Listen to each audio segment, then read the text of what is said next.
Hey anime lovers, welcome back to our YouTube channel. और आज हम लोग बात करने वाले हैं एक कंप्लीट एनिमे सीरीज डंडाडन के बारे में। कहानी की शुरुआत मोमो आइसे नाम की एक लड़की से होती है जो अपने बॉयफ्रेंड से बहुत ही ज़्यादा परेशान हो चुकी थी क्योंकि उसका बॉयफ्रेंड एक नंबर का लीचड़ आदमी है। वो डेट पे जाने के लिए भी मोमो से ही पैसे मांगता था और अगर वो मना कर देती थी तो उसे लव होटल जाते को बोलता था। यह सुनकर मोमो को बहुत ही ज़्यादा गुस्सा आता है और उसे एक खींच कर एक लात मार देती है, लेकिन वो लड़का शारीरिक रूप से काफ़ी ज़्यादा मजबूत होता है और मोमो कहीं गिराकर उससे ब्रेकअप करके चला जाता है। मोमो ये सभी बातें अपनी दोस्तों को बताती है। उनमें से एक ने तो कहा, अच्छा ही हुआ तुम्हारा ब्रेकअप हो गया, तुम्हें वो लड़के में दिखा ही क्या, मुझे तो वो एक नंबर का हरामी लड़का लगता है। तब मोमो बताती है कि उसे वह केंटाकुरा जैसा दिखता था जो कि उसका फेवरेट हीरो है। उसे हट्टे कट्टे और मस्कुलर टाइप के लड़के पसंद आते हैं।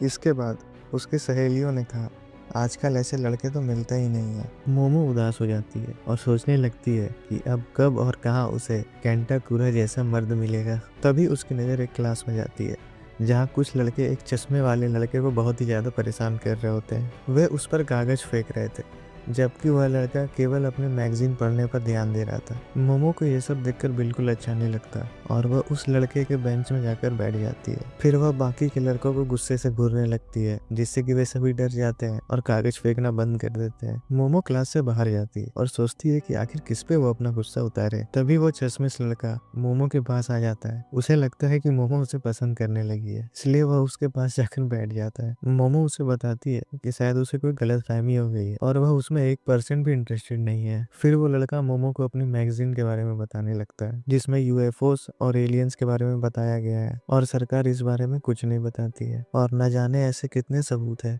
जहाँ एलियंस और यूएफओस को देखा गया है। मोमो बोलती है कि उसे नहीं लगता कि यूएफओ और एलियंस सच में होते हैं और ना ही उसे जानने में कोई इंटरेस्ट है, लेकिन फिर भी वो लड़का मोमो के सामने मैगजीन लाकर एलियंस के बारे में बड़बड़ाने लगता है। मोमो को गुस्सा आ जाता है और उसे डांट कर कहती है, इसी कारण तुम्हारा ना कोई दोस्त है और ना कोई दोस्त बन पाएगा। यह सुनने के बाद उस चश्मिश को बहुत ही ज्यादा खराब लगता है और उसके हाथों से मैगजीन गिर जाती है। फिर मोमो को रियलाइज होता है कि शायद उसने कुछ ज्यादा ही बोल दिया। वह उस गिरे हुए मैगजीन को उठाती है और उस चश्मिश को पकड़ाते हुए कहती है, सॉरी। और उसे नहीं लगता है कि एलियंस और यूएफओ सच में एग्जिस्ट करते हैं, लेकिन उसे ये लगता है भूत प्रेत सच में होते हैं। यह सुनकर वो चश्मिश हंसने लगता है। फिर वे दोनों एक दूसरे से लड़ने लगते हैं। मोमो का कहना होता है कि भूत प्रेत होते हैं और हमारा चश्मिश कहता है कि नहीं, एलियंस और यूएफओ सच होते हैं। उन दोनों को लड़ते हुए मोमो की सहेलियां देख लेती है और उन्हें लगता है मोमो को अपना नया बॉयफ्रेंड मिल गया और उन दोनों की जोड़ी काफी अच्छी लग रही थी। मोमो उस चश्मिश को चैलेंज करती है कि वो किसी भूतिया जगह पर जाकर दिखाए और वहां उसे कोई भूत दिखाई दे तो वो मोमो का जिंदगी भर नौकर बन जाएगा। जिस पर वो चश्मिश भी कहता है कि मोमो उसकी बताई जगह पर जाकर दिखाए और अगर वहां उसे एलियन दिखे तो मोमो को उसका नौकर बनना होगा। दोनों को शर्त मंजूर होती है और रात के समय मोमो नागी जनरल हॉस्पिटल पहुंच जाती है जो कई सालों से बंद पड़ा था। मोमो ने उस चश्मिश का नाम आकुन रख दिया था। आकुन मोमो को कॉल करता है और बताता है कि उस हॉस्पिटल को एलियंस का अड्डा माना जाता है और अगर वह छत पर जाए तो उसे एलियन दिखेंगे। उसे किडनैप करके उस पर एक्सपेरिमेंट करना शुरू कर देंगे। जिस पर मोमो आकुन से पूछती है कि क्या तुम्हारा कभी किडनैप हुआ है? तो आकुन बोलता है, क्या पता,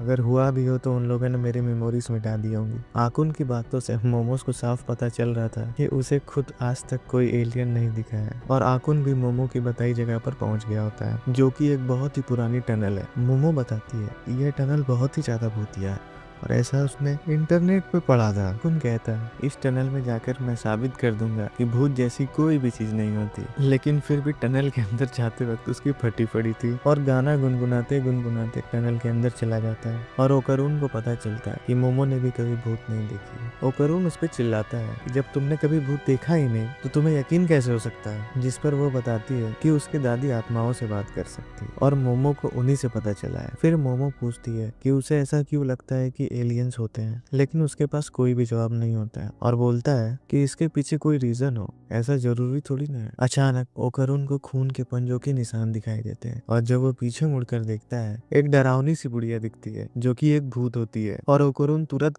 गुफा से बाहर भागने लगता है। मोमो उसकी चीखें सुन कहती है कि जरूर ये टर्बो ग्रैनी होगी और ऐसा कहा जाता है कि अगर वह किसी को पकड़ ले तो उसके ऊपर कर्ज लगा देती है। ओकरून भागने की पूरी कोशिश करता है लेकिन टर्बो ग्रैनी उसे पकड़ लेती है है और फोन कट हो जाता है। मोमो उसकी मदद के लिए बाहर जाने लगती है। अभी उसे 3 आदमी जैसे रोबोट दिखते हैं जो कि असल में एलियंस होते हैं। मोमो दूसरी तरफ भागने की कोशिश करती है, लेकिन वे लोग तुरंत ही मोमो को पकड़ लेते हैं और उसके कपड़े फाड़कर उसे बेहोश कर देते हैं। मोमो को होश आता है, उसके हाथ पैर बंधे हुए थे। एलियंस उसे बताते हैं कि वे लोग सर्पो हैं क्योंकि वे सर्पो प्लेनेट से आए हैं। इनकी जाति में सिर्फ मेल्स हैं। ये जनसंख्या बढ़ाने के लिए केवल क्लोन टेक्नोलॉजी का यूज करते हैं। वे इंसानों की तरह रिप्रोड्यूस करना चाहते हैं, इसलिए यह इंसानों के ऑर्गन यानी बनाना चुराने आए हैं और यह मोमो के साथ एक्सपेरिमेंट करेंगे और फिर रिसर्च के लिए उसकी सारी ऑर्गन्स निकाल कर ले जाएंगे। मोमो चिल्लाती है और कहती है उसे जाने दें, लेकिन एलियंस साइकोकाइनेसिस पावर का यूज करते हैं ताकि उसे हिप्नोटाइज कर सकें और उन एलियंस को उसकी बात मनवाना आसान हो जाए। मोमो मेंटली बहुत स्ट्रांग होती है, उस पर इनकी पावर्स का ज्यादा असर नहीं होता। एलियंस एक्सपेरिमेंट शुरू ही करने वाले होते हैं कि तभी मोमो का मोबाइल बजता है और जब एक एलियन उस मोबाइल को उठाता है तो उसे एक जोरदार लात पड़ती है और फिर उस मोबाइल में से एक भूत निकल कर आता है और यह भूत कोई और नहीं, हमारा ओकुरून है। पर टर्बो ग्रैनी ने कर्ज लगा दिया होता है। ओकुरून खुद को कंट्रोल नहीं कर पा रहा होता है और टर्बो ग्रैनी उस पर हावी हो रही होती है। ये सभी चीज चल ही रही होती है कि एलियंस कहते हैं या तो तुम यहाँ से चले जाओ या तो तुम हमें अपनी बनाना दे के जाओ। अब एलियंस अपनी पावर का यूज करते हैं, लेकिन ग्रैनी बहुत ज्यादा फास्ट होती है और उनके पावर से बचते हुए एक एलियन को बीच से काट देती है। तभी एक एलियन ग्रैनी को अपनी पावर से दूर फेंक देता है और उसे कहता है हमने कभी इंसानों पे हमला नहीं किया, इसलिए चुपचाप अपना बनाना दे दो। ओकुरून कहता है उन्हें जो भी चाहिए वे देने के लिए तैयार है। वो कितने टाइम से एलियन को देखना चाहता था, क्योंकि हर समय वो एलियंस मैगजीन के पीछे ही पड़ा रहता था, जिसके वजह से उसकी कोई भी दोस्ती नहीं हो पाई। बचपन से ही ओकुरून आसमान की ओर घूरता रहता था और सोचता था कि एलियंस उसके दोस्त बनेंगे। क्लास के सभी बच्चे ओकुरून को चिढ़ाते रहते थे। फिर एक दिन मोमो उसकी हेल्प करने आई, इसलिए वह मोमो को कुछ नहीं होने देगा और एलियन से कहता है उन एलियंस को जो भी करना है वे ओकुरून के साथ करें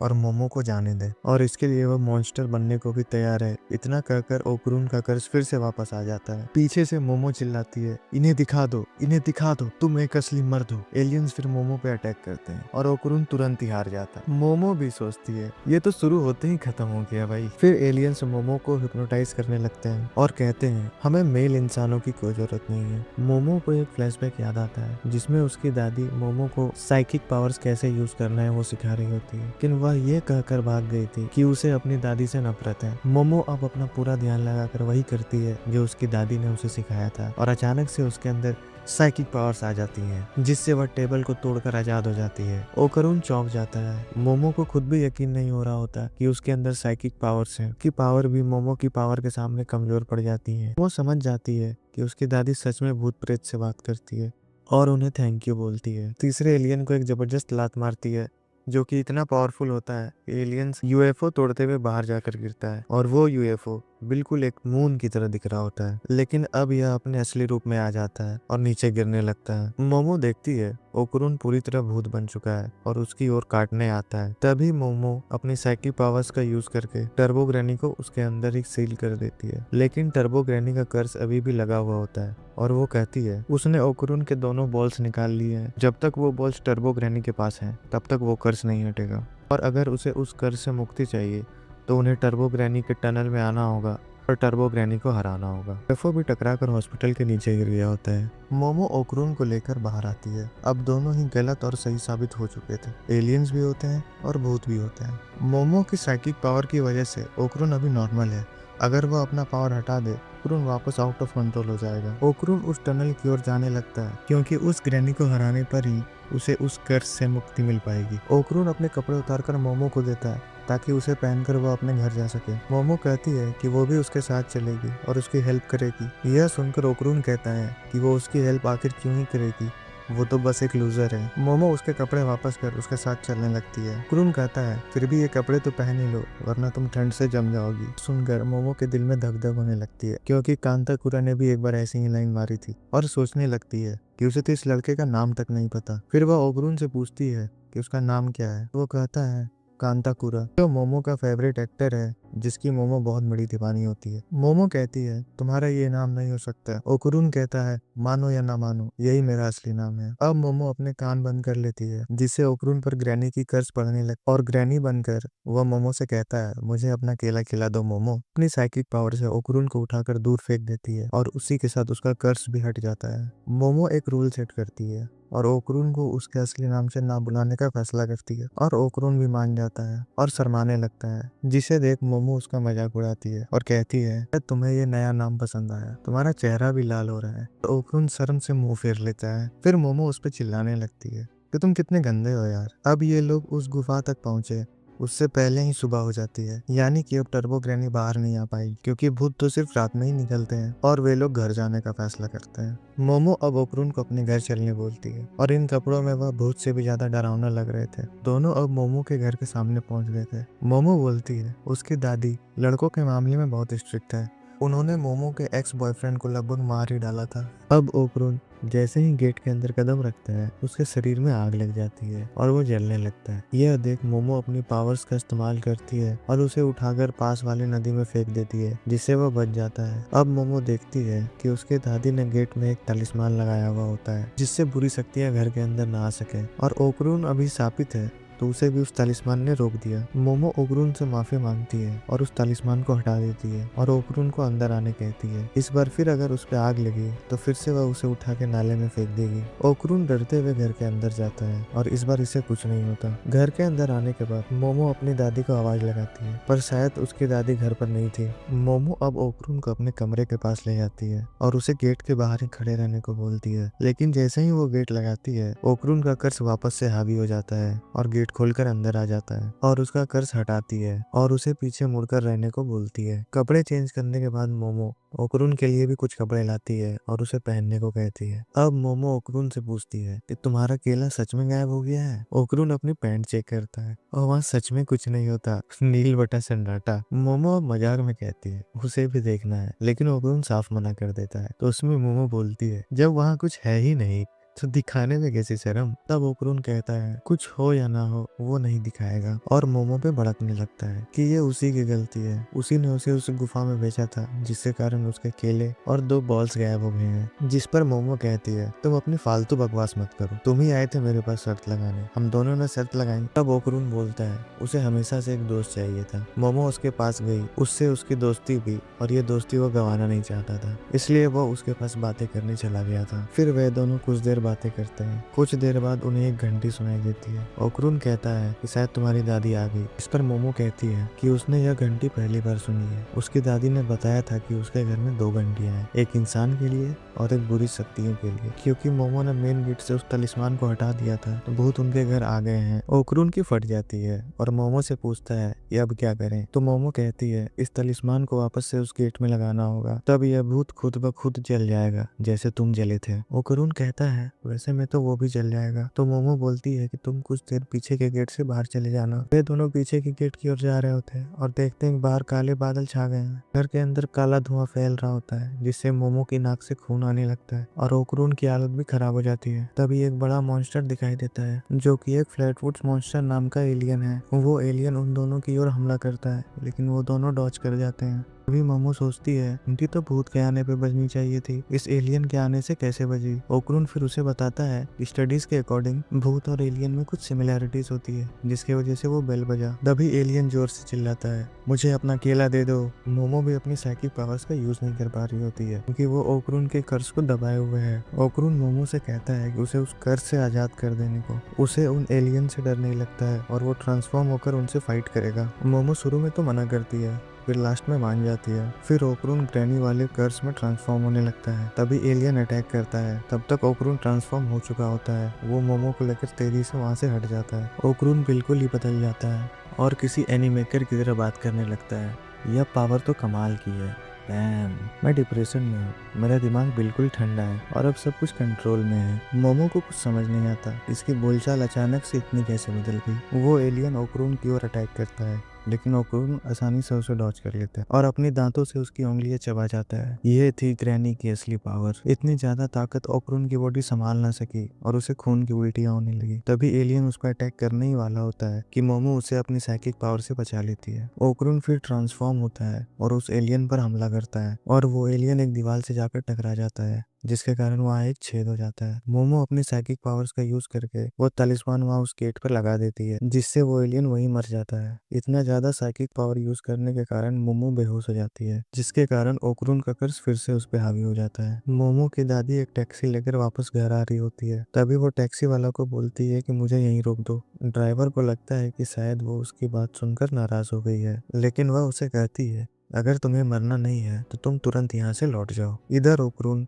टर्बो ग्रैनी में बदल गया था और मोमो को खाने ही वाला होता है। तभी एक कील आकर उसे लगती है और वो नाले में गिर जाता है। वो कील और कोई नहीं, मोमो की दादी ने फेंका था और उसकी दादी का असली नाम साइको है। उसे लगता है कि पता नहीं पोती ने इस बार किस लड़के को ले आया है, लेकिन यह तो एक मॉन्स्टर है। उसकी दादी ओकुरुन को पकड़कर एक सर्कल के अंदर रख देती है। इसमें से अगर टर्बो ग्रैनी निकलने की कोशिश करेगी तो वो मर जाएगी। फिर वो सारी बात मोमो की दादी को बताता है और मोमो की दादी एक प्लान करती है। ओकुरुन के अंडे और केले वापस लेने के लिए दोनों साइकिल से निकल पड़ते हैं, लेकिन फिर कुछ दूर जाने के बाद ट्रेन पकड़ लेते हैं, क्योंकि साइकिल से टनल तक जाने की दूरी बहुत ज्यादा थी, या यूं कहीं कि फिर लोग थक जाते। ये लोग ट्रेन में ही मॉडर्न कपड़े पहन लेते हैं और कुछ देर बाद टनल के पास पहुंच जाते हैं। मोमो ओकुरुन से आगे चलने के लिए कहती है और ओकुरुन की भी यहाँ फटी पड़ी थी। वो दोनों टनल के अंदर जाते हैं। हाँ, ग्रैनी उन दोनों का इंतजार कर रही होती है। मोमो ग्रैनी के कर्ज को रिलीज करती है। ओकुरुन ट्रांसफॉर्म होता है। ट्रांसफॉर्म होने के बाद वो हमेशा मनुष्यत वाली बातें ही करता था। वो ग्रैनी से लड़ने जाता है और कुछ दूर चलने के बाद ही वो वापस से इंसान में ट्रांसफॉर्म हो जाता है। ये दोनों भी इतने गधे हैं कि भूल ही गए कि असलियत में तो ग्रैनी ही उन पावर्स की मालकिन है। मोमो को ओकुन के अंदर से भूत वाला ऑरा भी नहीं आ रहा होता है। उसे समझ ही नहीं आ रहा होता है कि हो क्या रहा है। तभी ग्रैनी बोलती है मैंने उसका केला लौटा दिया है, अब उसके अंदर कोई भी कर्ज पावर्स नहीं है। टर्बो ग्रैनी तभी उन दोनों को मारने आती है तो मोमो उसे कहती है तुम्हारा नाम टर्बो ग्रैनी है ना, तो क्यों ना एक रेस हो जाए। और वो कहती है कि उसे मोमो का चैलेंज मंजूर है। टर्बो ग्रैनी उनसे रेस का नियम पूछती है, जिनमें मोमो कहती है कि उन्हें 10 मिनट तक गिनना होगा और वे पकड़म पकड़ाई खेलेंगे, और अगर वे हार जाते हैं तो टर्बो ग्रैनी उन्हें मार देगी। मोमो कहती है कि उन्हें सारे नियम ईमानदारी से फॉलो करने होंगे, जिसमें टर्बो ग्रैनी कहती है उन्हें नियम तोड़ने वाले बिल्कुल भी नहीं पसंद, और ग्रैनी गिनती गिनना शुरू करती है। ओकुन कहता है कि अब तो हम बच जाएंगे, मोमो तो जीनियस है। तभी उन्हें पता चलता है कि ग्रैनी को गिनती गिनना ही नहीं आता। वो 1 मिनट 2 मिनट इस प्रकार करके तुरंत 10 मिनट गिन लेती है और ढेर सारे हाथों से मोमो को पकड़ लेती है और फिर ओकुरुन से कहती है कि तुम्हारे 10 मिनट अब चालू हुए। ओकुरुन कहता है कि वो गिनती गिनने में चीटिंग कर रही है और नियम का पालन नहीं कर रही है। तभी ग्रैनी बोलती है कि तुमने 10 मिनट तक भी गिनने को बोला था, कैसे गिनना है ये नहीं बोला था। फिर वो तुरंत 10 मिनट गिन लेती है और ओकुन को भी पकड़ने लगती है। अब ओकुन क्या ही करता, बचने के लिए उसने ग्रैनी की छाती पर ही काट ली और इसे छोड़ने का नाम ही नहीं ले रहा था। ग्रैनी भी उसे हटा नहीं पा रही थी, और जब ग्रैनी को पता चला कि ये उन कपड़ों की वजह से हो रहा है तो ग्रैनी उसे पोजेस करके उन कपड़ों को ही फाड़ देती है और पूछती है कि क्या तुम कोई जादूगर का रिश्तेदार हो, और मोमो को खाने आगे बढ़ जाती है। लेकिन ग्रैनी को अचानक लगता है कि कोई उसे पीछे से खींच रहा है।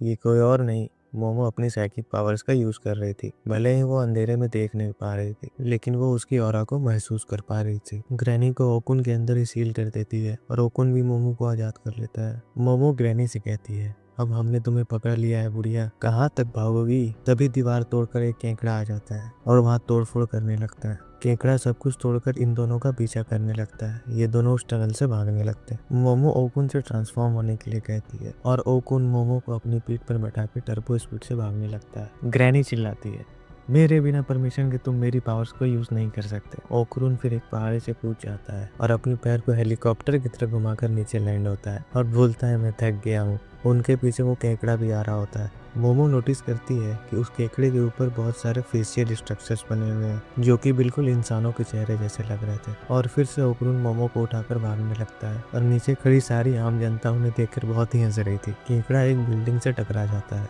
और वो बिल्डिंग पूरी तहस नहस हो जाती है। आम जनता को लगता है कि वहाँ एक बम ब्लास्ट हुआ है, भागने लगते हैं। ये दोनों अब शहर से बाहर निकल जाते हैं, जहाँ इन्हें ढेर सारे ज़ॉम्बी जैसे लोग दिखते हैं जो इनका पीछा कर रहे होते हैं। टर्बो ग्रैनी के कहने पर मोमो अब ओकुन को टर्बो मोड में भागने बोलती है। ओकुन ऐसा ही करता है और टर्बो स्पीड में सबके बीच से भागने लगता है और उसका रास्ता साफ करने में मोमो उसकी मदद करती है और उनकी सारी मेहनत बेकार हो जाती है जब वे आखिर में शहर में ही गिर जाते हैं और वे दोनों अपनी पावर्स लिमिट से ज्यादा यूज कर चुके होते हैं और आगे कुछ नहीं कर सकते हैं। मोमो का ध्यान भटकता है और टर्बो ग्रैनी ओकुन के शरीर से बाहर निकलती है और दोनों को एक जोरदार लात मारती है और बोलती है आजकल के बच्चों में बिल्कुल भी तमीज नहीं है कि कैसे बड़ों से बात की जाए। और वो उस केकड़े में जाकर मर्ज हो जाती है और कहती है हिम्मत है तो भाग कर दिखाओ, मैं 10 क्या 20 मिनट भी तुम्हारा वेट कर लूंगी, फिर भी तुम इस शहर से बाहर नहीं जा सकते। इतने में मोमो कहती है मुझे तो बस 1 सेकंड ही चाहिए। इतना कहकर वो अपने ऊपर से गुजरती हुई एक ट्रेन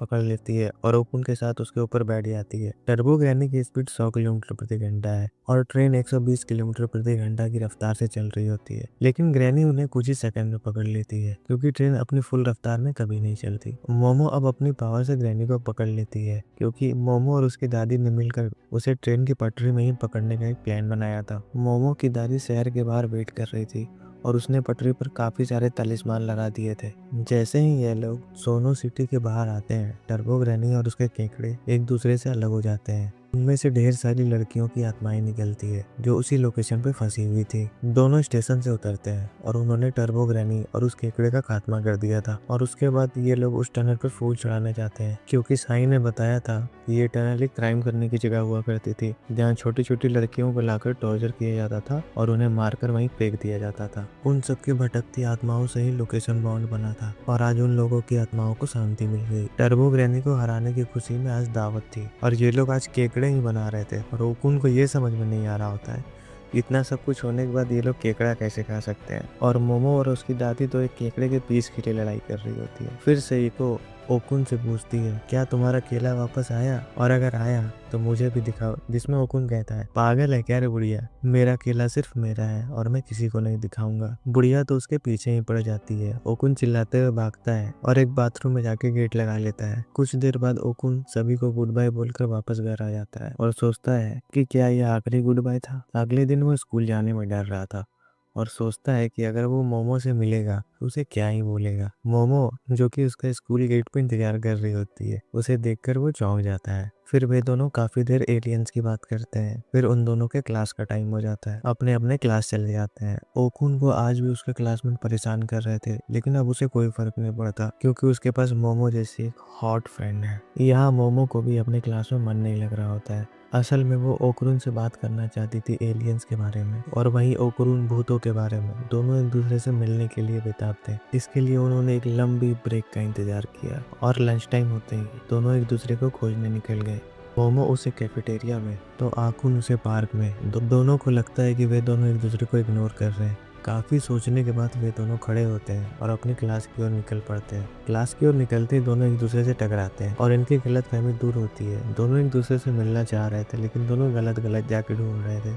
वे दोनों टकराते हैं और नीचे गिर जाते हैं और नीचे गिरते हुए मोमो की फ्रेंड्स देख लेती है और सोचने लगती है कि दोनों एक दूसरे को किस कर रहे हैं। मोमो अपनी सहेलियों को बताती है कि ऐसा कुछ नहीं है और मोमो और ओकुन वहीं पे एक दूसरे से लड़ने लगते हैं और एक दूसरे से ना बात करने का फैसला करते हैं। फिर वे दोनों अपनी अपनी क्लास में चले जाते हैं। थोड़ी देर बाद ओकुन मोमो की क्लास में आता है और उसे बाहर बुलाता है कुछ बात करने के लिए। मोमो उससे बात करने के मूड में नहीं रहती है और उसे वहां से चले जाने को बोलती है और ओकुन वहां से चला जाता है। छुट्टी होने के बाद ओकुन एक लड़की से टकराता है जो कि काफी ज्यादा क्यूट होती है और उसका नाम आयरा होता है। आयरा माफी मांगती है और उससे बात करने लगती है, जिससे ओकुन काफी ज्यादा शर्मा जाता है और इधर मोमो अपने किए पर पछता रही होती है। तभी वो ओकुन को आयरा से बात करते देख लेती है और ओकुन दांत दिखाकर हंस रहा था। मोमो सोचती है ओकुन की तो कोई दोस्त नहीं है, फिर ये लड़की कौन है। और फिर आयरा वहां से जाने लगती है और अपने दोस्तों को बोलती है कि काफी बेवकूफ लड़का है ये, लड़कों का क्या है, प्यार से बात कर दो तो तुम्हारे पीछे लट्टू हो जाते हैं। मोमो ये सभी बातें सुन लेती है और अपनी साइकिक पावर्स का यूज करके एक बर्तन उठाकर आयरा के सर पर मार देती है, जिससे आयरा वहीं गिर जाती है और उसकी दोस्त सोचती है कि आखिर ये बर्तन यहाँ कैसे आया। तभी ओकुरुन भी उसकी ओर जाने लगता है और मोमो आकर ओकुरुन का हाथ पकड़ लेती है और उसे अपने साथ घर चलने को कहती है। मोमो रास्ते में ओकुरुन से माफी मांगती है उसके पुराने व्यवहार के लिए फिर ओकरून मोमो से पूछता है कि क्या हमने टर्बो ग्रैनी को हरा दिया, जिसमें मोमो कहती है हाँ हमने उसे हरा दिया और तुम्हारा कर्ज भी उससे लिफ्ट हो गया है। ओकरून घबराते हुए कहता है कि मेरा केला तो मेरे पास आ गया, लेकिन मेरे दोनों अंडे अभी भी गायब है, जिसे सुनकर मोमो बहुत जोर जोर से हंसने लगती है। और मोमो की दादी कहती है इसलिए कहा था मैंने कि मुझे चेक करने दो। ओकरून कहता है वो अपने बनाना आने की एक्साइटमेंट पे अपना अखरोट ही देखना भूल गया। फिर मोमो की दादी बोलती है कि अरे बेवकूफ, वो तुम्हारा केला नहीं किसमिस है, किसमिस। बड़े बड़े ख्वाब देखना अच्छी बात नहीं। फिर मिस सएको ओकरून के अंदर ग्रैनी को नोटिस करती है और मोमो से एक डॉल लाने को कहती है और एक तलिस्मैन उस डॉल पे लगाने को कहती है। फिर मिस सएको ओकरून को एक झाड़ू से मारती है और मोमो से पूछती है क्या तुमने कुछ नोटिस किया। मोमो कहती है हाँ, उसकी ऑरा लाल कलर से ब्लू कलर हो गई। मिस साइको बोलती है इस बार जब वह उसे मारेगी तब उसे उस लाल ऑरे को उस डॉल के अंदर भेजना है। मोमो ऐसा ही करती है। ओकरन के बॉडी से लाल ऑरा को निकालकर उस डॉल में डाल देती है। वो डॉल एक बिल्ली ऐसी दिख रही थी। ग्रैनी की ऑरा अब उस डॉल में आ गई होती है और मिस साइको उस ग्रैनी को बहुत मारती है। वह डॉल वहां से भाग जाती है, लेकिन मोमो उसे अपनी साइकिक पावर से खोज ही लेती है। ओकुरुन बिना कुछ सोचे समझे ग्रैनी को बोलता है कि उसके बॉल्स कहाँ है, उसे वो जल्दी चाहिए। ग्रैनी बोलती है अगर तुम्हें तुम्हारे बॉल्स चाहिए तो पहले तुम्हें इन दोनों को चाकू लेके मारना होगा। इसमें ओकरून बहुत ज्यादा स्ट्रेस्ड आउट हो जाता है, ट्रांसफॉर्म होके कहता है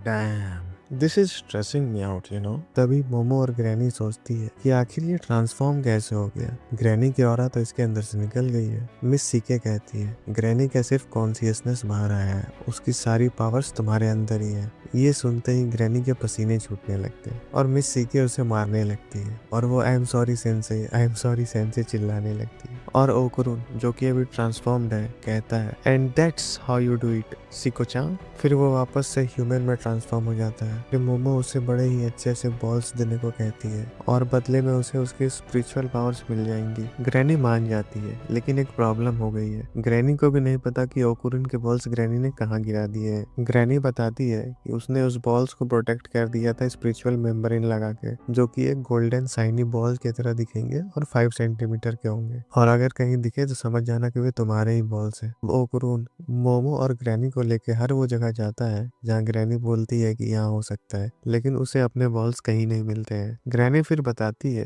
कि उन बॉल्स में स्पिरिचुअल एनर्जी ज्यादा है और इसके पीछे योकाई आ जाएंगे, और अगर एक भी बॉल योकाई के हाथ में चला गया तो फिर वो मिलना नामुमकिन हो जाएगा। ये सब जानने के बाद मोमो और ओकुरुन उस बिल्ली को खूब पीटते हैं और ग्रैनी बोलती है कि ये ट्रीटमेंट मैं कभी नहीं भूलूंगी, याद रखना। मोमो कहती है कि घर चलकर उसे और कुछ सोचना चाहिए। घर पर मिस सेइको कहती है कि वो अपने आदमियों से इस बॉल्स के बारे में जानकारी इकट्ठा करेगी और साथ ही ओकुरुन को संभल कर रहने बोलती है, क्योंकि उसके पास पावर्स है और वो उसे कंट्रोल नहीं कर पाएगा। अगले दिन ओकुरुन क्लास जाता है। वहाँ पे कुछ लड़के उसे बुली कर रहे होते हैं और मोमो के बारे में कुछ उल्टा सीधा बोल रहे होते हैं। तभी वो पैनिक हो जाता है और ओकुरुन ट्रांसफॉर्म होकर पूछता है कि ये सब रूमर्स आखिर कौन फैला रहा है। उसके यह ट्रांसफॉर्मेशन पावर देख के वो सभी डर जाते हैं। फिर ओकुरुन को होश आता है और वो अपने बेंच में जाकर बैठ जाता है और अपनी किताब को अभी निकाल ही रहा होता है कि उसमें से वो टर्बो ग्रैनी वाली डॉल को देखता है और वो अपना बैग लेकर क्लास से बाहर निकल जाता है और एक कोने में जाकर बैठकर उस टर्बो ग्रैनी से पूछता है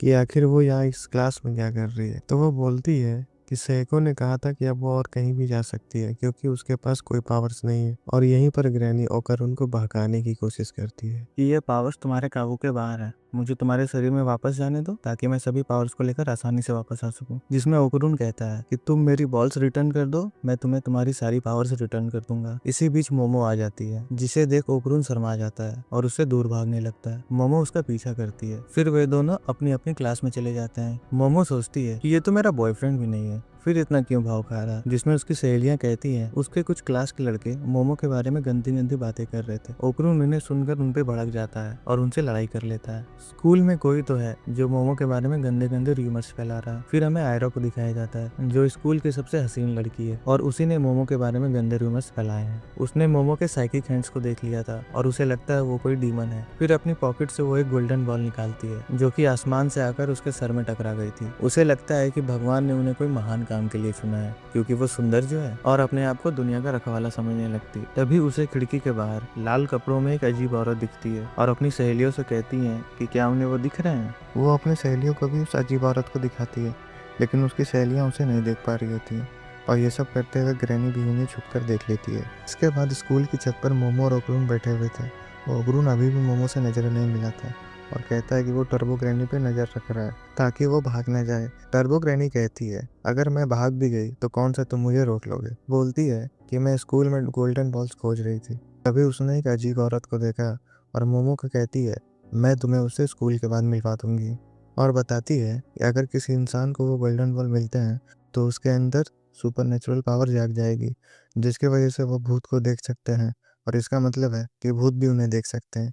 मोमो कहती है, ये सब बात तुम्हें पहले ना बताना चाहिए था। इधर आयरा सोच रही होती है वह मोमो जैसे डीमन को कैसे हराए। तभी उसे खिड़की के बाहर वह भूत दिखता है। छुट्टी होने के बाद वह मोमो को बोलती है कि उसे अकेले कहीं मिलना है। मोमो मना करती है तो आयरा बहुत रिक्वेस्ट करती है, इसलिए मोमो वहाँ चली जाती है। आयरा मोमो को एक पुरानी बिल्डिंग में ले जाती है। यहाँ उसकी दो सहेलियाँ मोमो को पकड़ लेती हैं और आयरा उसके ऊपर चढ़कर बोलती है, जाओ डीमन, अपनी दुनिया में वापस लौट जाओ। इससे मोमो परेशान हो जाती है और अपनी सुपर पावर यूज करके उन दोनों लड़कियों को फेंक देती है। आयरा को लगता है कि सिर्फ क्रॉस से उसकी बात नहीं बनेगी, तो वो अपने पॉकेट से गोल्डन बॉल निकालती है। यह देखते ही मोमो समझ जाती है कि ये तो ओकरून के बॉल्स हैं और आयरा को बोलती है कि ये बॉल्स ओकरून के हैं, उसे वापस कर दे। तभी मोमो को ढूंढते हुए ओकरून भी यहाँ आ जाता है और मोमो उसे बताती है कि तुम्हारे गोटे इसी के पास हैं। पीछे से वो भूतिया औरत भी आ जाती है और आयरा को पकड़ लेती है और उसे बोलती है कि मैं तुम्हारी मदर हूँ। ओकरून जल्दी से टर्बो फॉर्म में ट्रांसफॉर्म होता है और आयरा को बचाने की कोशिश करता है, लेकिन वह भूतिया औरत उसे आसानी से डॉज कर लेती है क्योंकि उसके पास एक्रोबैटिक रिफ्लेक्स होते हैं।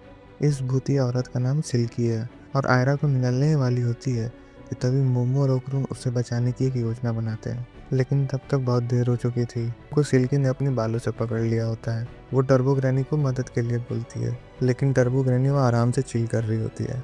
आखिरकार मोमो सिल्की के बाल में आग लगा देती है, जिसे मजबूरन उसे आयरा को छोड़ना पड़ता है। उनकी मदद से ओकरून उस भूतिया औरत को हरा देता है। तब तक ग्रैनी कहती है आयरा मर चुकी है क्योंकि भूत आइको ने उसे खा लिया था।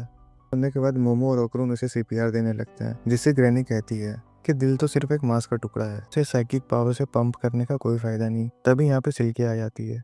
वो अपनी ऑरा को आयरा से कनेक्ट करने बोलती है, जिससे कि वह बच जाएगी, लेकिन मोमो को उस पर भरोसा नहीं हो रहा होता है, तो सिल्की अपना मुंह तोड़ देती है, जिसपे ग्रैनी कहती है कि ये सच बोल रही है। वो ओकरून को टर्बो फॉर्म में ट्रांसफॉर्म होने बोलती है और उस सिल्की पर नजर रखने को कहती है। तभी मोमो सिल्की और आयरा का ऑरा कनेक्ट करती है और उसे सिल्की के कुछ पास्ट लाइफ के फ्लैशबैक दिखाए जाते हैं। जब सिल्की एक जिंदा इंसान हुआ करती थी, वो पैसे कमाने के लिए धंधा करती थी। उसकी एक छोटी बेटी भी थी जिसका वो खूब ध्यान रखती थी। वो अक्सर काम करके आती थी और थक कर सो जाती थी। उसकी छोटी बेटी को एक्रोबैटिक सीखने का बहुत शौक था। उसकी माँ भी उसके साथ एक्रोबैटिक क्लास करती थी।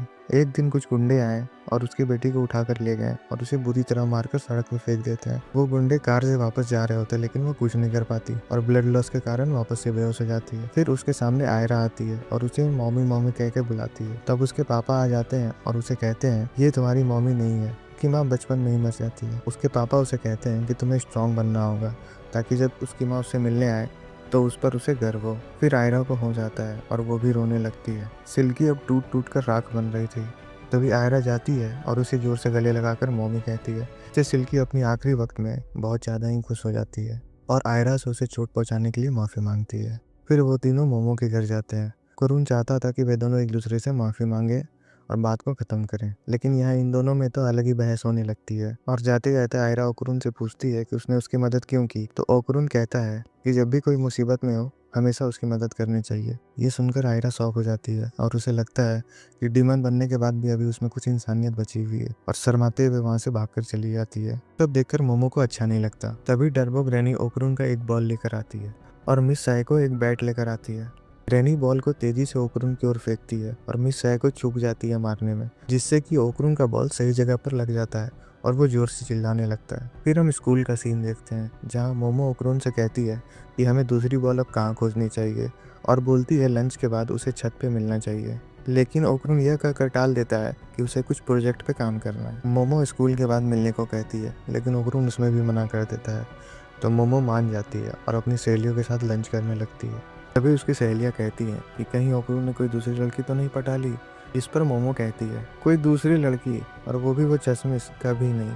फिर उसे आयरा का याद आता है और वो एकदम से घबरा जाती है और कोल्ड ड्रिंक लेने वो बाहर जाती है। तभी वो ओकरून को आयरा के ऊपर लेटा हुआ देख शॉक हो जाती है। असल में ओकरून स्कूल के पीछे ट्रेनिंग करने आया हुआ होता है ताकि जब उसकी अगली लड़ाई हो तो उसे मोमो का सहारा न लेना पड़े। तभी वहाँ आयरा आकर उसे किस करने लगती है, जिसे ओकरून दूर हटा देता है और इसी बीच वो एक दूसरे के ऊपर गिर जाते हैं और मोमो को गलतफहमी हो जाती है। गुस्से से वहाँ से चली जाती है। ओकरून भी उसके पीछे पीछे आता है और उसे बोलता है कि जैसा तुम समझ रही हो वैसा कुछ नहीं है। तभी मोमो कहती है कि जाओ उसी के साथ तुम मेकआउट करो, तुम्हारे शर्ट भी खुले हुए हैं, तुम्हें पसीना भी आ रहा है। फिर मोमो अपनी क्लास चली जाती है। यहाँ क्लास में ओकरून सोच रहा होता है कि उसे सब सच बता देना चाहिए कि वो ट्रेनिंग करने के लिए उससे झूठ बोला था, ताकि वो और स्ट्रांग होकर मोमो को सरप्राइज कर सके। तभी ओकरून नोटिस करता है कि उसके पैर के पास बहुत सारे पानी आ गए थे और उसके सभी क्लासमेट भी गायब हो गए हैं। क्लास के बाहर से उसे किसी की आवाज़ सुनाई देती है। वो बाहर जाकर चेक करता है तो वो आयरा होती है। स्कूल के बाहर पूरा अंधेरा छा गया होता है और आयरा को लगता है कि ये काम जरूर मोमो का होगा और ओकरून मोमो को ढूंढने जाता है, लेकिन वो अपनी क्लास में नहीं थी। मोमो खिड़की से बाहर जाने की कोशिश करती है, लेकिन सभी एग्जिट ब्लॉक होता है। वो सोचती है कि सिर्फ सभी के साथ हो रहा है या सिर्फ उसी के साथ ऐसा हो रहा है। फिर वो ओकरून के बारे में सोचती है और उसे गुस्सा आ जाता है।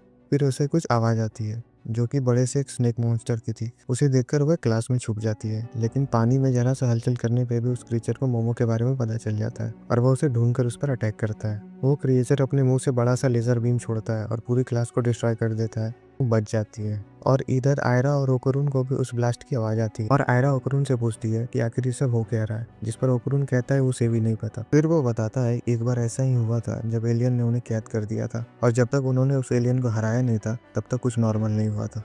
जिसे सुन आयरा कहती है कि सच में एलियंस होते हैं। तभी एक केकड़े सा सिर वाला एलियन उसके सामने आ जाता है और उन पे अटैक करता है। तभी ओकरून ट्रांसफॉर्म होकर आयरा को बचा लेता है और उसे जाने के लिए कहता है ताकि वो उससे लड़ सके। तभी ओकरून को चक्कर आता है और वो गिर जाता है। ये काम सर्पो एलियंस ने किया था जिन्हें हम पहले भी देख चुके हैं। तभी आयरा अपना क्रॉस निकालकर उन्हें डराने की कोशिश करती है। उन एलियंस को कुछ नहीं होता। फिर तभी ओकरून से वो एलियंस कहते हैं मुझे तुम्हारा बनाना चाहिए, मुझे तुम्हारा बनाना दे दो। अपनी पावर से ओकरून को हवा में उड़ाते हैं और उसके कपड़ा फाड़ देते हैं और अपना औजार निकालकर ओकरून का केला काटने ही वाले होते हैं कि तभी आयरा सिल्की में ट्रांसफॉर्म हो जाती है और दो एलियंस को अपने बाल से उठाकर फेंक देती है। एलियन कहता है कि तुम्हारे पास भी पावर्स हैं, अब तो हमें तुम्हारा भी केला चाहिए। ओकरून को बचा लेती है, लेकिन उसे नंगे देखकर शर्मा जाती है और कहती है अभी तो हमारी शादी भी नहीं हुई है। ओकरून शर्मा कर एक क्लास में छुप जाता है। तभी वो केकड़े वाला मॉन्स्टर आयरा से लड़ने आता है। तभी आयरा उसे बचती हुई सीधा उस एलियन पर अटैक करती है। एलियन अपनी पावर यूज कर आयरा को दूर फेंक देता है। इसके बाद आयरा उस केकड़े वाले मॉन्स्टर को एक लात मारती है और वो छत में जाके चिपक जाता है और आयरा उस एलियन पर अटैक करने जा ही रही होती है कि तभी वो एलियन आयरा पर भी अपनी पावर्स का यूज करता है और वो भी नॉर्मल हो जाती है। इसी टाइम वो केकड़े वाला एलियन एक जोरदार पंच मारता है आयरा के पेट में और वो जाकर दूसरे क्लास में गिरती है। ओकरून उसे बचाने आता है। वो अभी भी नंगा होता है। वो टर्बो ग्रैनी के पावर में स्विच करता है, लेकिन एलियंस उन पे अटैक कर देते हैं और वापस वो नॉर्मल हो जाता है और एलियंस कहते हैं अब तो हम तुम दोनों का बनाना एक साथ ही लेंगे। वो केकड़े वाला एलियन आता है और ओकरून के सर में बहुत सारी पंचेस मारने लगता है। आयरा को उसकी चिंता होने लगती है। ओकरून उन्हीं में से एक पंचेस को रोक लेता है और टर्बो ग्रैनी वाली पावर में स्विच करके उसे एक जोरदार पंच मारता है। वो दूर जाकर गिरता है। सर्पो एलियन को ये समझ नहीं आता कि वो ऐसा कैसे कर सकते हैं। फिर तभी देखते हैं कि मोमो आ गई थी। उसी ने उसके पावर्स को हटाया होता है। ओकरून मोमो को देखकर खुश होता है। मोमो उसे बिना कपड़ों के देखकर ठरकी बोलती है। फिर वो दोनों अपने भूतिया रूप में ट्रांसफॉर्म हो जाते हैं। आयरा उन एलियन से ट्रांसफॉर्म होकर लड़ने के लिए तैयार हो जाती है। कहती है ओकरून सिर्फ उसका है। जिसे सुन मोमो को चक्कर आ जाते हैं। वो एलियन फिर से उन पर कंट्रोल कर लेते हैं। बड़ा एलियन बेहोश हो चुका था। तो ये सर्पो एलियन कहते हैं अगर वो उठकर अभी फाइट नहीं करेगा तो उसकी पेमेंट काट लेंगे और बूस्टर उस पर इंजेक्ट कर देते हैं। केकड़े वाला एलियन दूसरी तरफ बदल गया था। वो कुछ ज़्यादा ही पावरफुल लग रहा था। उस पर अटैक करती है तो वो उसे एक ही पंच में छत में घुसा देता है। उसके पंचेस इतने फास्ट थे कि मोमो उसे देख ही नहीं पा रही होती है। वो आयरा का अटैक करता है और ओकरून उसे बचा लेता है क्योंकि वहाँ पे सबसे फास्ट ओकरून ही था और उसे उसके पंचेस दिखाई दे रहे थे। ओकरून कांताकुरो का एक फेमस डायलॉग मारता है जिसे सुनकर मोमो फिर से बेहोश हो जाता है और आयरा और ओकरून वापस से नॉर्मल में ट्रांसफॉर्म हो जाते हैं। तो उसे डांटते हुए कहती है कि तुम्हारा ध्यान कहाँ है। और इधर सर्पो एलियन दिखने वाले मॉन्स्टर को डांटते हैं कि तुम एक लड़ाई नहीं जीत पा रहे हो। फिर अचानक वो सारा पानी हरे रंग के पानी में बदल जाता है। पूरी जगह में भर जाता है। ये तीनों उस पानी में डूबने लगते हैं। पानी के अंदर उन्हें वही स्नेक एलियन दिखता है। इसे देख ओकरून एक्साइटेड हो जाता है और आयरा उसे देखकर उस पर लट्टू हो जाती है और मोमो को जलन होने लगती है। तभी वो केकड़े वाला एलियन आयरा पे अटैक कर देता है और वो ऊपर ही रह जाती है। ओकरून कहता है मोमो से कि उसे उन्हें बचाना होगा। ओकरून जाकर उस एलियन का ध्यान भटकाएगा। तब तक मोमो अपनी पावर से उसे अपने पास ले आएगी।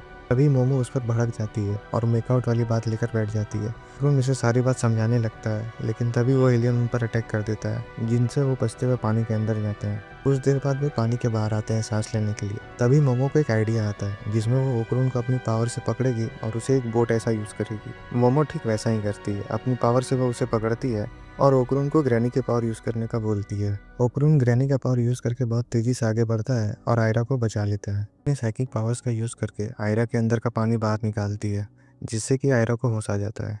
तो मोमो आयरा को कपड़े उतारने को बोलती है, क्योंकि कपड़े पहने रहने की वजह से पानी में उनकी स्पीड बहुत ही कम हो गई होती है। मजबूरी में वे सभी अपने कपड़े उतारते हैं, तो ओकरून के ऊपर बैठ के वहाँ से तेजी से निकलने लगते हैं। तभी वहाँ एक बड़ा सा एलियन आ जाता है, जो कि वही केकड़ा और वो एलियन मिलकर बने थे। वो एलियन उन तीनों पर लेजर शूट कर देता है। तभी आयरा अपने बालों से उसका गला पकड़ लेती है। ओकरून कहता है, मैं पानी में तैर नहीं सकता, लेकिन इन बालों में तो मैं दौड़ ही सकता हूँ। और ओकरून ट्रांसफॉर्म होकर उस पर अटैक करता है और मास्टर को बीच से फाड़ देता है। एलियन के मरते ही उनका डोमेन भी गायब हो जाता है और ये दोनों वापस स्कूल में आ जाते हैं। लेकिन उन लोगों ने कपड़े नहीं पहने होते हैं और सारा स्कूल उन्हें देख लेता है और वे तीनों वहाँ से भाग जाते हैं। उनकी टीचर उन्हें स्टाफ रूम में बुलाती है, पूछती है कि क्या तुम्हें कोई बुली कर रहा था। मुझे बुली करने वालों से सख्त नफरत है। फिर वहाँ एक स्टाफ आता है और बोलता है कि उन्हें प्रिंसिपल मैम बुला रही हैं। तभी वो टीचर उसका टकला पकड़ के बोलती हैं कि तुम्हें कितनी बार कहा है नॉक करके आया करो, और बाहर जाकर उसे पनिश करने लगती है। तो वो तीनों सोचते हैं कि आखिर इन एलियंस ने उन पर अटैक क्यों किया। फिर ओकरून अपनी थ्योरी देता है कि शायद योकाई ही हैं जो धरती को बचा रहे हैं। उनके पास शायद इतनी हाईटेक टेक्नोलॉजी नहीं है जिनसे वह भूतों को हरा सके और धरती पे अपना कब्जा कर सके। फिर ओकरून कहता है कि शायद मेरे बॉल्स भी उन एलियंस के पास ही हैं। फिर आयरा की कुछ दोस्त आ जाती है और उन्हें लगता है कि मोमो ने ही कुछ किया होगा जिससे आयरा ने अपने कपड़े उतारे। आयरा उन्हें शांत कराकर वहाँ से चली जाती है। मोमो ओकरून से पूछती है कि वो लोग लंच टाइम क्या कर रहे थे, तो ओकरून सारी बात बताता है कि आयरा उसे किस करने की कोशिश कर रही थी और वो उससे बचने की कोशिश कर रहा था। और उसी टाइम मोमो ने उन्हें देख लिया और उसे गलतफहमी हो गई। फिर मोमो पूछती है कि आखिर वो वहाँ कर क्या रहा था, जिसमें ओकरून बताता है कि वो एक्सरसाइज कर रहा था ताकि वो स्ट्रांग बन सके। मोमो पूछती है, फिर ये बात तुमने मुझसे छुपाई क्यों? तो वो बोलता है कि ऐसा करके वो मोमो की नज़र में कूल बनना चाहता था। मोमो उसका मजाक उड़ाती है। मोमो ओकरून से कुछ कहने ही वाली होती है कि तभी उसकी सहेलियाँ आ जाती है। वे लोग पूछते हैं कि आखिर वे दोनों नंगे क्या कर रहे थे, जिसमें मोमो बोलती है कि अगर वो उसे बता दे तो भी उसे समझ में नहीं आने वाला। उनमें से एक सहेली बोलती है, रुको मुझे सब समझ में आ गया, और अपना एक्सप्लेनेशन चालू कर देती है कि मोमो, ओकरून और आयरा एक लव ट्रायंगल में फंसे हुए हैं। ओकरून को जीतने के लिए ये दोनों लड़कियां लड़ रही हैं। तभी हमें आयरा के क्लास का सीन दिखाया जाता है, जहां आयरा को सभी लड़कों ने घेर के रखा होता है और मोमो से बदला लेने का प्लान कर रहे होते हैं। ये बात आयरा को अच्छी नहीं लगती और सबको बता देती है कि वो सारे गंदे र्यूमर इसी ने फैलाए हैं मोमो के बारे में। फिर आयरा क्लास के बाहर चली जाती है और सोचती है कि उसने अपनी सारी पॉपुलैरिटी खराब कर दी। क्लास के बाहर उसे मोमो मिलती है। वहाँ पे अचानक ही क्रैब एलियन आ जाता है और आयरा तुरंत अपने एक्रोबैटिक फॉर्म में ट्रांसफॉर्म होकर उसे लड़ने के लिए तैयार हो जाती है। उस एलियन की पूरी बॉडी से वाइट लिक्विड गिर रही थी और वहाँ तुरंत ही बेहोश हो जाता है। बेहोश होने से पहले वो चिकी चीता का नाम लेता है, जो कि इसी क्रैब का बेटा है। फिर उस एलियन को होश आता है और अपने शरीर में पट्टी देखकर वो चौंक जाता है। असल में वो सभी मोमो के घर पे थे। मोमो अपनी दादी को बोलती है कि देखो ये एलियन है। उसकी दादी बोलती है ये तो एक समुद्री जीव लग रहा है। तभी वो एलियन उठता है लड़ने के लिए और देखता है उसके पैर के पास खाना है। खाना देखते ही वो रोने लगता है और बोलता है कि उसका इतना अच्छा ख्याल किसी ने नहीं रखा, और खाना ठूसने लगता है। तभी मिस साइको उस एलियन को एक जोरदार मुक्का मारती है और बोलती है कि तुम मेरा फेवरेट खाना खत्म कर रहे हो। इधर ओकरून को ग्रैनी मार रही होती है और मोमो और आयशा भी खुद में ही लड़ रहे होते हैं। वे सभी खाना खाकर बैठते हैं और वो एलियन उन्हें बताता है कि उसके बेटे को एक बीमारी है जिसके कारण उसे हर रोज खून चेंज करना होता है, जिसमें उसे बहुत पैसे चाहिए, और इसीलिए इन एलियंस के साथ मिलकर ये ऐसा काम करता है। और वो एलियन रोने लगता है। फिर वो एलियन जाने लगता है। तब मिस साइको उस एलियन को सूंघती है और उसे एक गिलास दूध देती है, जिसे एलियन पीकर बोलता है कि ये तो बिल्कुल मेरे खून ऐसा है। फिर मिस साइको उसे एक गाय खरीद के देती है, जिससे वो एलियन अपने स्पेसशिप में ले जाता है और उन लोगों का शुक्रिया अदा करता है। इसके बाद मोमो, आयरा और ओकरून इस साइको से एक नई ड्रेस खरीदने को बोल रहे थे, क्योंकि उनका पुराना ड्रेस फट गया था। तो मिस साइको कहती है कि वो आयरा और ओकरून को तो ड्रेस दिला देगी, लेकिन अगर मोमो को भी ड्रेस चाहिए तो उसे हिरोशी आबे की एक्टिंग करनी होगी, जो कि जापान का एक फेमस एक्टर है। मोमो को मजबूरन में एक्टिंग करना पड़ता है और आयरा ये देखकर बहुत हंसती है। तभी उनके घर की घंटी बजती है। मोमो एक्टिंग करते हुए ही गेट खोलती है। वहाँ जीजी आया हुआ था, जो कि मोमो का बचपन का दोस्त है, और उसे देख मोमो शॉक हो जाती है। अपनी दादी से पूछती है कि ये यहाँ क्या कर रहा है, तो उसकी दादी बोलती है कि अब से ये यहीं रहेगा। ओकरून को जो पता चलता है कि मोमो का बचपन का प्यार और पहला क्रश यही है, तो उसे सुनकर और ज्यादा टेंशन होने लगती है। इधर आयरा सोच रही होती है कि ये कोई नया डीमन है। मोमो इन सभी डीमंस को इकट्ठा कर रही है कि वो सब मिलकर दुनिया खत्म करते हैं। आयरा ये बोलकर चली जाती है कि वो भी अपना नया ग्रुप बनाएगी और इन डीमंस के खिलाफ लड़ाई करे। और इधर ओकरून भी बाहर जा रहा होता है। मोमो बाहर आती है और उसे कल फिर मिलेंगे बोलकर चली जाती है। मोमो फिर अपनी दादी से पूछती है कि आखिर ये यहाँ क्यों आया है। फिर उसकी दादी बताती है कि इसके पेरेंट्स का एक्सीडेंट हो गया है और वे सभी हॉस्पिटल में भर्ती हैं, इसलिए जीजी अब इन्हीं के साथ रहेगा। मोमो बर्तन साफ करने जाती है। जीजी भी वहाँ आ जाता है और उसे बताता है कि उसे भूत दिखने लगे हैं। जिसे सुनकर मोमो बोलती है कि क्या तुम्हें भी कोई गोल्डन बॉल मिले हैं, जिसमें जीजी मना कर देता है और बताता है वो लोग अपने नए घर में शिफ्ट हुए थे तो उसे उस नए घर में भूत दिखते थे और उन्होंने उस भूत को भगाने के लिए 5 जादूगरों को बुलाया था, जिसमें से कि 3 ने तो सुसाइड ही कर लिया। तब मोमो बोलती है उसकी दादी उस भूत को आसानी से भगा देगी। तब उसकी दादी बोलती है कि उसका पावर सिर्फ इसी शहर में काम करता है और उस भूत को भगाने के लिए मोमो को ही जाना होगा। अगले दिन जीजी भी मोमो के स्कूल में एडमिशन ले लेता है और वहाँ पे सभी लड़कियों पे लाइन मारने लगता है। जीजी सभी को अपना दीवाना बना लेता है, मोमो की 2 सहेलियों को भी, और सबको बताता है कि जीजी और मोमो साथ में रहते हैं। जिसे सुनकर मोमो गुस्सा होती है और उसका गला दबाने लगती है। इधर ओकरून को जीजी से जलन होने लगती है और सोचने लगता है कि मोमो उसे छोड़ देगी और उससे कभी बात नहीं करेगी। फिर लंच ब्रेक हो जाता है और ओकरून वापस से अपनी ट्रेनिंग करने लगता है। जिसे खोजते खोजते मोमो भी आ जाती है और मोमो को देखते ही वो झाड़ी में छलांग लगा देता है। फिर वे दोनों बैठकर बात ही कर रहे होते हैं कि मोमो का दोस्त जीजी भी वहाँ पे आ जाता है और मोमो का ध्यान अपनी ओर खींच लेता है। जिसे देख ओकरून को बुरा लगता है और वो वहाँ से जाने लगता है। तभी साइंस लैब का एक पुतला ओकरून की ओर दौड़ता हुआ आ रहा था। ओकरून भी उसे देखकर भागने लगता है। वो पुतला ओकरून से आगे भागने लगता है और मोमो अपनी पावर्स का यूज करने ही वाली होती है कि जीजी उसे नीचे गिरा देता है और वो पुतला उन दोनों के ऊपर से जंप करके आगे बढ़ जाता है। जब वो पुतला जंप कर रहा होता है तो मोमो को उसके नीचे गोल्डन बॉल दिखता है और वो उस पुतले को अपनी साइकिक पावर से पकड़ लेती है, लेकिन वो पुतला रुकने का नाम ही नहीं ले रहा होता है और तेजी से आगे भागने लगता है, जिससे कि मोमो और जीजी भी उसके पीछे पीछे खिंचाने लगते हैं। ये सब देखकर ओकरून ट्रांसफॉर्म होता है और तुरंत ही उस पुतले के पास पहुंच जाता है। वो पुतला रुकने का नाम ही नहीं लेता है और मोमो और जीजी बस से टकराने वाले ही होते हैं कि तभी ओकरून आता है और उन्हें बचा लेता है और अपनी पीठ पर बैठाकर भागने लगता है। मोमो उस पुतले को अपने साइकिक पावर से पकड़ लेती है, लेकिन वो पुतला अपने आप को डिसमेंटल करके फिर से असेंबल करके आगे भागने लगता है और वो पुतला कहीं गायब हो जाता है। ओकरून वापस से ट्रांसफॉर्म होकर अपने असली रूप में आता है, जिसे देख जीजी शॉक हो जाता है। मोमो के हाथ में कुछ होता है जिसे वो एक मुक्का मारती है और चिल्लाने की आवाज आती है। वे तीनों चिल्लाने की आवाज तक पहुंचते हैं और वहाँ वो डॉल नीचे गिरा होता है। फिर मोमो बताती है कि जब वो डिसमेंटल हुआ था तो उसने उसके हार्ट को रख लिया था और वो उसी को पंच कर रही थी। तभी सामने एक कचरे के ढेर से एक आवाज आती है, तारो तुम कहाँ हो। इससे हमें पता चलता है कि वो डॉल का नाम तारो है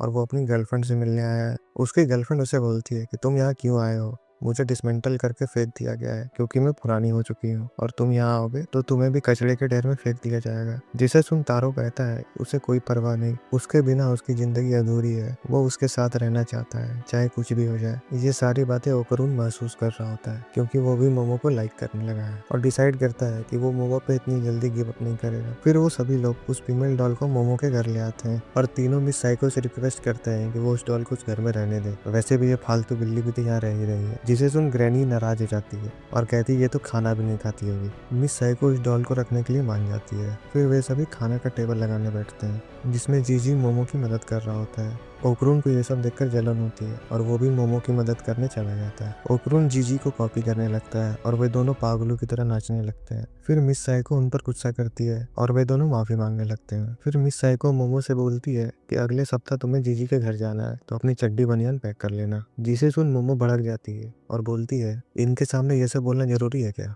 ओकरून से रहा नहीं जाता और वो मोमो से पूछता है कि आखिर वो जीजी के घर क्यों जा रही है। मोमो बताती है कि उसके घर में भूत है और वो इसलिए यहाँ आया है। फिर ओकरून चिल्लाते हुए कहता है तुम अकेले जाने वाली हो। फिर मोमो बोलती है नहीं, वो उससे भी पूछने वाली होती है। ये सुनकर ओकरून जोश में आ जाता है और चिल्लाकर बोलता है चलो जल्दी से भूत भगा कर आते हैं। फिर हमें एक स्कूल का सीन दिखाया जाता है जहाँ पे कुछ बच्चे रात में स्कूल गए थे और वहाँ से एक पुतला भागा भागा बाहर निकलता है जो कोई और नहीं टारो होता है। वो अपनी गर्लफ्रेंड से मिलने जा रहा होता है। रास्ते में वो एक बस से टकरा जाता है। इधर मोमो और उसकी गर्लफ्रेंड उसका वेट कर रही होती है। काफी रात हो जाने के कारण मोमो उस डॉल को एक कम्बल उड़ाती है और खुद भी उड़कर वहीं सो जाती है। सुबह सुबह तारो दौड़ता हुआ आ रहा होता है और उसे सारी घटना बताता है और उसे वादा करता है कि अब से वह रोज टाइम पे आएगा। इधर जीजी अपने कमरे में डरा हुआ रहता है। वो रात भर सो नहीं पाता क्योंकि उसे रात भर भूत दिखाई दे रहे थे। अगले दिन तीनों एक ट्रेन लेकर जीजी के घर की ओर रवाना हो जाते हैं। ट्रेन में जीजी और मोमो को एक साथ बात करता देख ओकारून को जलन होता है और वो कुछ से कुछ बड़बड़ाने लगता है और अपनी मैगजीन खोलकर एलियंस के बारे में बताने लगता है। जीजी को भी इसमें काफी इंटरेस्ट आ जाता है और वे दोनों बहुत अच्छे दोस्त बन जाते हैं। कुछ देर बाद वे सभी जीजी के विलेज पहुंच जाते हैं। मोमो बोलती है कि यहाँ पे तो ढेर सारे हॉट स्प्रिंग है,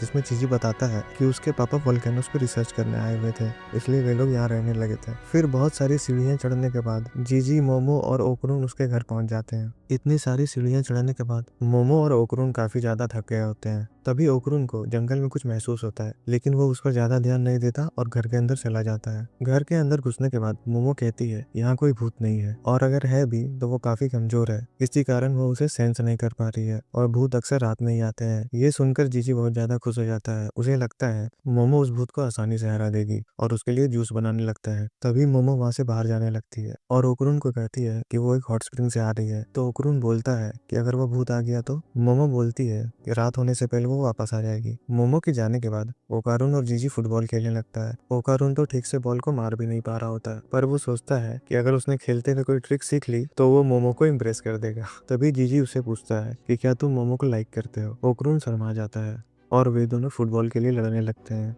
इधर मोमो सोच रही होती है कि ठीक ही हुआ उन दोनों को उसने घर पे ही छोड़ दिया, अब उन दोनों में अच्छी दोस्ती हो जाएगी। तभी हॉट स्प्रिंग का गेट खोलकर 5 आदमी अंदर आ जाते हैं और इधर जीजी ओकरून को गले से पकड़ लेता है। ओकरून तभी कुछ नोटिस करता है और फिर हम देखते हैं कि वो पांचों आदमी उसी हॉट स्प्रिंग में उतरते हैं जिसमें मोमो नहा रही होती है। मोमो वहां से निकलना चाह रही होती है क्योंकि उसे चक्कर से आ रहे होते हैं, लेकिन उन 5 आदमियों ने उसका रास्ता रोक कर रखा हुआ होता है। इधर ओकरून और जीजी एक दीवार को तोड़ने वाले होते हैं। फिर हम देखते हैं उन पांचों में से एक आदमी मोमो से पूछता है कि क्या तुम्हें घड़ियाल के बारे में पता है? घड़ियाल वो लोग होते हैं जो अकेली लड़की को देख के टारगेट करते हैं। मोमो अपना साइकिक पावर यूज करने का सोचती है, लेकिन तभी एक आदमी उसे पानी के अंदर खींच लेता है। फिर हम देखते हैं ओकरून और जीजी मिलकर एक दीवार में छेद करते हैं। उस छेद के अंदर एक कमरा होता है जो कि हजारों तलिस्मान से भरा हुआ होता है। ये नज़ारा देखने के बाद वो दोनों शॉक हो जाते हैं और यही हमारा डंडा डन का सीजन 1 खत्म होता है। सीजन 2 की कहानी जानने के लिए कमेंट करें और हमें फॉलो करना ना भूलें, ताकि आप हमारे लेटेस्ट कंटेंट को आसानी से एंजॉय कर सकें।